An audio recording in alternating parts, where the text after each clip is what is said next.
महिलांना प्रोत्साहन मिळण्यासाठी पुण्यश्लोक अहिल्यादेवींच्या कर्तृत्वाची गाथा सांगावी लागेल. राजेश नाईक. सांगली जिल्हा काँग्रेस, शहर जिल्हा काँग्रेस व काँग्रेस सेवा दलाच्या वतीने पुण्यश्लोक अहिल्यादेवी होळकर यांच्या जयंतीनिमित्त काँग्रेस भवन सांगली येथे अभिवादन कार्यक्रम आयोजित करण्यात आला. यावेळी जयंतीनिमित्त जिलेबी वाटप करण्यात आली.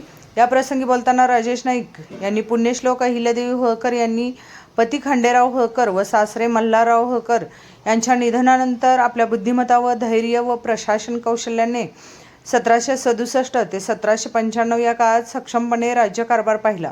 प्रजेच्या कल्याणाला त्यांनी सर्वोच्च स्थान दिले. अनेक मंदिरे, घाट, धर्मशाळांची निर्मिती करून धर्माच्या रक्षणासाठी तसेच तहानलेल्यांना पाणी मिळण्यासाठी त्यांनी अनेक योजना राबविल्या. त्यांनी 40,000 महिलांचे फौज निर्माण करून आपल्या कर्तृत्वाचा व नेतृत्वाचा ठसा भारतीय जीवनामध्ये उमटवला.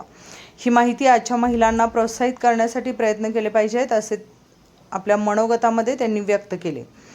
यावेळी समन्वयक अमित पारेकर, डॉक्टर प्रमोद इनामदार यांनी आपली मनोगते व्यक्त केली. प्रारंभी स्वागत व प्रास्ताविक सेवा दलाचे जिल्हाध्यक्ष अजित ढोले यांनी केले व शेवटी आभार ओबीसी संघटनेचे प्रदेश सरचिटणीस गजानन मिर्झे यांनी मांडले. यावेळी प्रदेश सेवा दलाचे संघटक पैगंबर शेख, नामदेव पठाडे, विठ्ठलराव काळे, रामसिंह परदेशी, कांचन खंदारे, समीना मुल्ला, रुपाली पिटके, शाकीर करीम, दीपक ताटे, उस्मान मगदूम, महेश भंडारे, प्रकाश माने, सुनील मांडके, शरण सरोदे, गणेश वाघमारे इत्यादी मान्यवर बहुसंख्येने उपस्थित होते.